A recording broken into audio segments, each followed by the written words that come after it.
He left home on a warm summer morning, a backpack on his shoulder, his bike wheels slicing through the stillness of Berlin. He never came back. His name was Manuel Shadwald, just 12 years old. The police said he ran away. The media moved on. The town? It went quiet. But behind the silence were secrets. This isn't just a story about a missing boy. It's about a town that looked the other way, a system that chose to forget, and a truth so dark, someone made sure it stayed buried. What really happened to Manuel Shadwald? And why did no one want you to know? This is the story they never wanted told. Berlin. July 24, 1993. The kind of morning that feels like any other, until it isn't. 12-year-old Manuel Shadwald was up early. His room was small, tucked into the corner of an apartment in the Mobit district. Posters on the wall. Sketches by his bed. A boy who loved to draw, who loved silence, who never really fit in, but never caused trouble either. He was the kind of kid teachers called quiet, but his parents called gentle. Thoughtful. Observant. The type to pause in the middle of a bike ride to draw a tree, or sit at the window when it rained.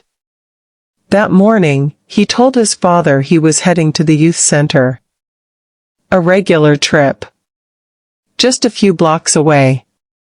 He left around 11 a.m., riding his bike through the familiar streets, past the shops, the playground, the bakery where he sometimes stopped to stare at the cakes in the window. He was never seen again. When evening came and he didn't return, his parents didn't panic, not right away. He was 12. Maybe he lost track of time. Maybe he stopped to visit a friend.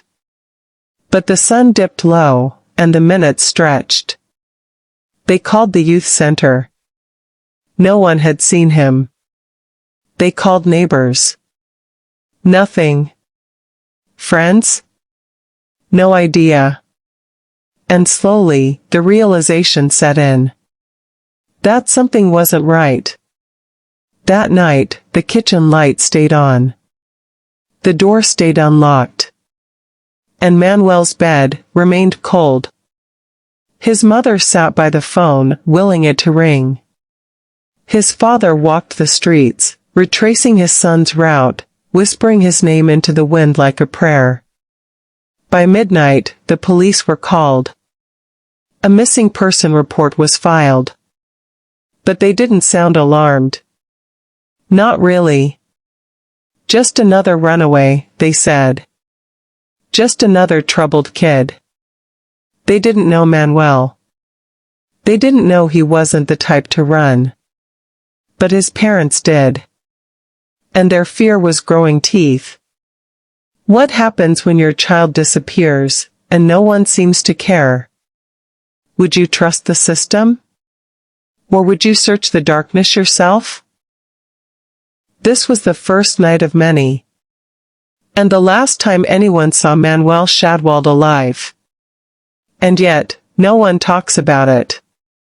Not really. Not the town. Not the police. Not the state. But you will. And when you do, you won't forget his name. Manuel Shadwald.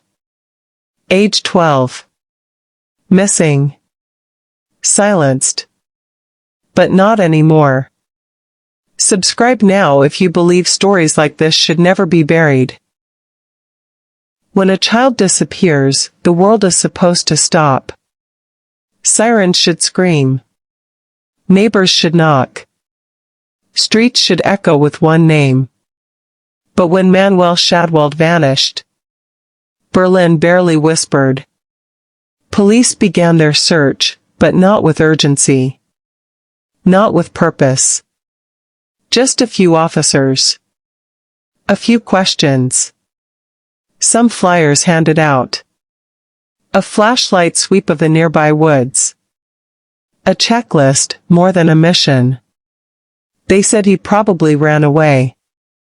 That maybe he was troubled. Maybe he wanted to vanish. But those who knew Manuel knew that wasn't true. His parents pleaded for more. For dogs. For helicopters. For media coverage. But their cries were met with silence. Cold, official silence. National news ignored the story. Local stations barely mentioned it. No Amber Alerts. No breaking reports. It was as if a 12-year-old boy simply didn't matter. And then, the whispers began. Someone said they saw him near the train station. Alone. Looking scared. Another said they saw a man watching him. But those stories vanished quickly. Like the flyers blowing down empty sidewalks. Like the urgency in the eyes of those who were supposed to care. And just when it seemed the case might finally build momentum, the paper trail began to disappear. Key files were marked lost. Interview notes? Gone. Witnesses who came forward were told their information wasn't helpful. One woman who claimed she saw something dark, was reportedly told not to get involved. This wasn't incompetence. This was something else. Avoidance. Delay. Disinterest. Or something worse. You begin to wonder, when an entire system turns its back on one missing child, is it still just a mystery? Or is it a cover-up? Why weren't more questions asked? Why wasn't more done? Unless someone didn't want this story to be solved. Would your town let a child disappear without screaming his name into the sky? Subscribe if you believe no case, no child, should be forgotten. Years passed. The seasons changed. But one thing never did. Manuel Shadwald was still missing. His family waited. Hoped. Grieved. The town moved on. Or tried to. But the whispers never stopped. In fact, they got louder. And darker. A rumor turned into a conversation. A conversation turned into a theory. And the theory? That Manuel didn't just vanish, he was taken. Not by chance. Not by some stranger in the dark. But by a network. An operation. A machine that fed on children. Stories began surfacing, of organized rings operating quietly across Europe. Germany. The Netherlands. Belgium. Underground networks dealing in unthinkable crimes. Children, like Manuel, disappearing near borders. Disappearing from institutions. Disappearing into silence. And then, the first real shockwave hit. A man, already jailed for trafficking, confessed. He said he moved boys across borders. Dozens. Maybe more. He named towns. He named faces. And he named Manuel Shadwald. He said Manuel was delivered.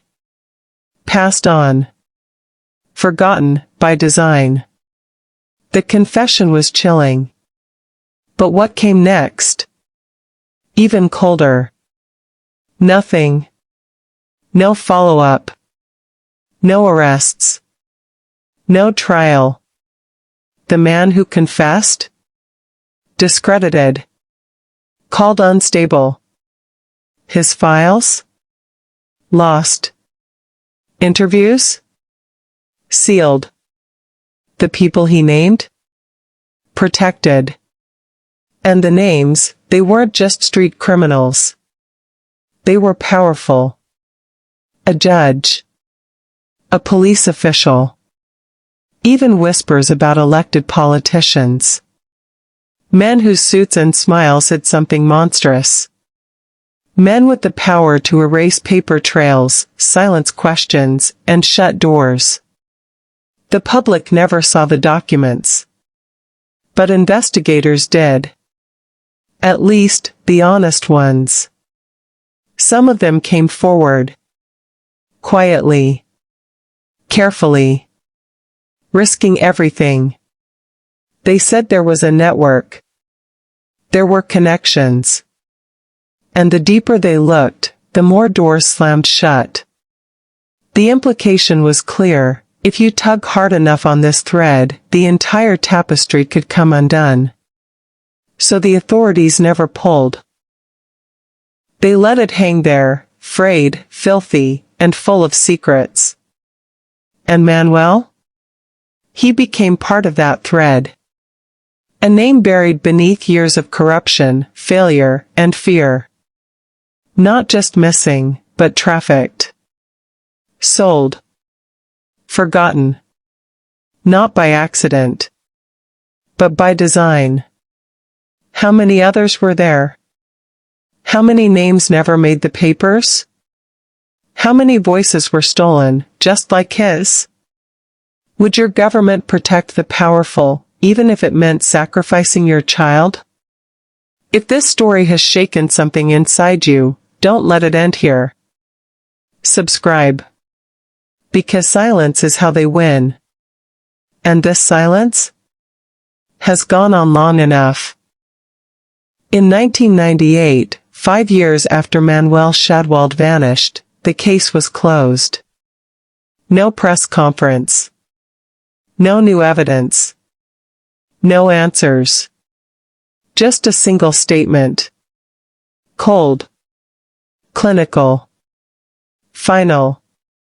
No indication of foul play. No indication of foul play, after years of rumors, leads, testimonies, and names. For his family, it wasn't closure. It was cruelty.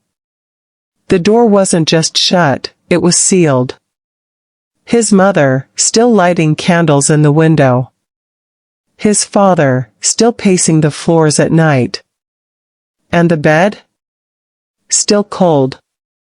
Still untouched. What they got wasn't justice. It was abandonment. And Berlin turned the page. There was no monument for Manuel. No memorial service. No annual march. No school named after him. Just forgetting. Even journalists, those brave enough to dig deeper, started disappearing from the story. Some were told to stop. Others were quietly reassigned. One even admitted, anonymously, that they were threatened. Not by strangers. But by people in suits. One journalist, decades in the field, said it outright: there are stories in Germany you are not allowed to tell. This was one of them. How does a case with this many red flags, this many unanswered questions, get wrapped up with a single sentence? How does a child go missing, and the world looks away? This wasn't just neglect. This was disappearance by design. Because if you admit Manuel was taken, then you have to ask who took him. And worse, who allowed it? What happens when institutions protect themselves more than the children they're supposed to serve? What happens when truth becomes too dangerous to print? Maybe you've never heard of Manuel Shadwell. Maybe his name is new to you. That's not by accident. That's the point. They didn't just lose the boy. They erased the story. But stories have a way of crawling back up through the cracks. Like weeds through concrete. Like truth through silence. And if this story has shaken you, if it's made you feel anything, anger, heartbreak, even fear, then do not let it vanish again. Subscribe. Because silence protects the guilty. But truth? Truth protects the next Manuel. Berlin today looks different. New buildings. New people. New silence. But walk the right street, stand beneath the right tree, and you'll still find his name. Etched deep into the bark. Manuel. Someone carved it there. Maybe a friend. Maybe someone who never forgot. It's been over 30 years since that boy left home and never came back. And yet, something still lingers. An unease. A shadow. There are people, activists, independent journalists, quiet citizens, who still refuse to let his story die. They've pushed for reopened files. They've filed petitions. Some even launched private investigations. And what they found? Disturbing patterns. Missing children. Lost records. Familiar names. It's not just about one boy anymore. It's about dozens. Maybe more. How many Manuels vanished while we weren't looking? How many parents slept beside cold beds while authorities looked the other way? How many stories were buried beneath the surface? Labeled runaway, unsolved, case closed? The deeper the digging goes, the more threads start to connect: abuse rings, government silence, and an unwillingness to admit the unthinkable. You start to realize, this wasn't one tragedy. It was part of something larger. Something systemic. And Manuel's name? It's not just a memory. It's a test. Of what we're willing to see. Of what we're willing to say out loud. This video, this story, isn't about sensationalism. It's about responsibility. Because when children disappear, and the system protects predators more than victims, silence becomes a crime. If we let silence win, then Manuel's story ends here. Forgotten. Faded. Lost. But if we speak his name, if we ask the hard questions, if we demand the truth, even when it's uncomfortable, maybe, just maybe, we give him back his voice. And if his voice returns, maybe the others will too.